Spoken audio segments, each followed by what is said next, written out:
வங்கதேசத்திலிருந்து சட்டவிரோதமாக குடியேறிய 1000க்கும் மேற்பட்டவர்களை குஜராத் அரசு கைது செய்துள்ளது. அவர்களை நாடு கடத்தும் நடவடிக்கைகளும் மேற்கொள்ளப்பட்டுள்ளன. வங்கதேசத்திலிருந்து சட்டவிரோதமாக குடியேறியவர்களை அடையாளம் கண்டறியும் பணிகளில் மத்திய அரசு தீவிரம் காட்டி வருகிறது. தற்போது பகல்காம் தாக்குதலை அடுத்து அந்த பணிகள் முடுக்கிவிடப்பட்டுள்ளன.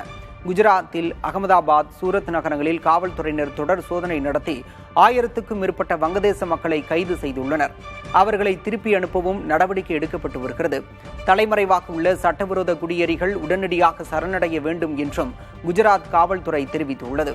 இவர்களுக்கு ஆதரவு அளித்தவர்கள் மீதும் சட்ட நடவடிக்கை எடுக்கப்படும் என காவல்துறை எச்சரித்துள்ளது.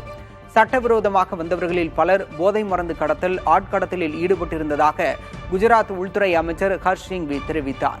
இதற்கிடையே பாகிஸ்தானுக்கு ஆதரவாக நடந்து கொண்டதாக கூறி அசாமில் கைது செய்யப்பட்டவர்கள் எண்ணிக்கை 11ஆக உயர்ந்துள்ளது. தேவைப்பட்டால் இவர்கள் மீது தேசிய பாதுகாப்பு சட்டத்தில் வழக்கு பதிவு செய்யப்படும் என அசாம் முதல்வர் ஹிமந்த பிஸ்வா சர்மா கூறியுள்ளார். இதே விவகாரத்தில் அசாம் எம்எல்ஏ ஒருவர் ஏற்கனவே கைது செய்யப்பட்டுள்ளார்.